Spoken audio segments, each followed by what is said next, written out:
as German guards leered. Barely recognizable to each other after the electric razors had done their work, they were marched 5 abreast outside to the roll call area, where they waited barefoot in cold, wet clay for over an hour before facing their second selección by the man who would later become known as the Angel of Death.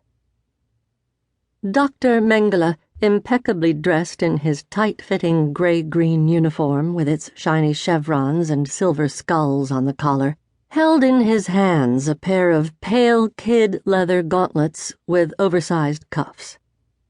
His brown hair slicked into position with pomade, he casually flipped his gloves left and right as he strolled up and down the lines to inspect each new prisoner and, more specifically, to ask if they were expecting a child. When it was her turn, Priska Lovenbeinova had only a few seconds to decide how to respond to the smiling officer with the gap between his front teeth. She didn't hesitate. Shaking her head quickly, the accomplished linguist replied to his question in German, 9. By then, 2 months pregnant with her longed-for child by her husband Tibor, who she hoped was somewhere else in the camp, she had no idea if telling the truth might save her or condemn her and her child to an unknown fate. But she knew she was in the presence of danger.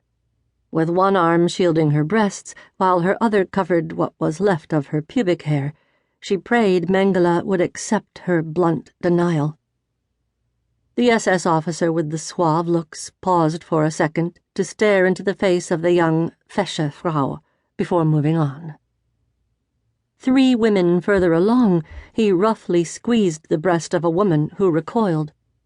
When a few drops of breast milk betrayed that she was at least 16 weeks pregnant, she was, at a leftward flick of his gauntlet, yanked from the line and shoved into a corner of the parade ground to join a shivering cluster of expectant mothers.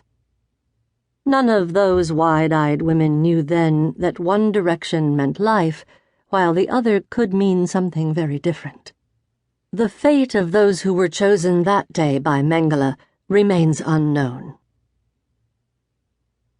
Josef Mengele represented the greatest risk to Priska's young life thus far, but still she had no concept of what she was soon to face.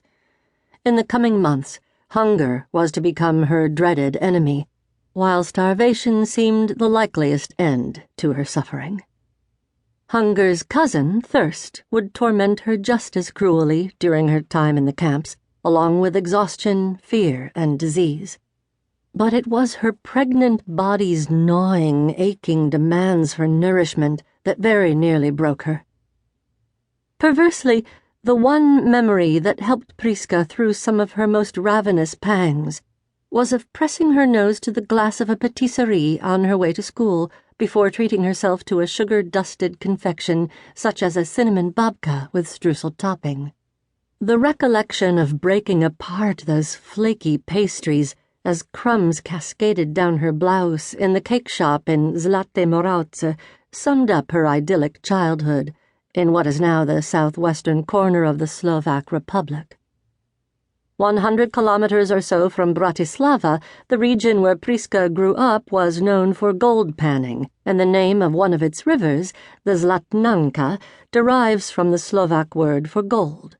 The town of Golden Moravce was almost as prosperous as its title suggested, with an imposing church, schools, and streets of shops, as well as coffee houses, restaurants, and a hotel. Priska's parents, Emanuel and Paula Rona, ran one of the most respectable kosher cafes in town, a venue around which much of the local life revolved. In a prime location on the central square, the coffee shop also had a pretty courtyard. Emanuel Rona had spotted the business for rent in a newspaper in 1924 when he was in his late 30s. Seeking to make his fortune, he took the bold decision to relocate his wife and children 250 kilometers from their remote town of Stropkov in the eastern hills near the Polish border. Priska, born on Sunday, the 6th of August, 1916, was 8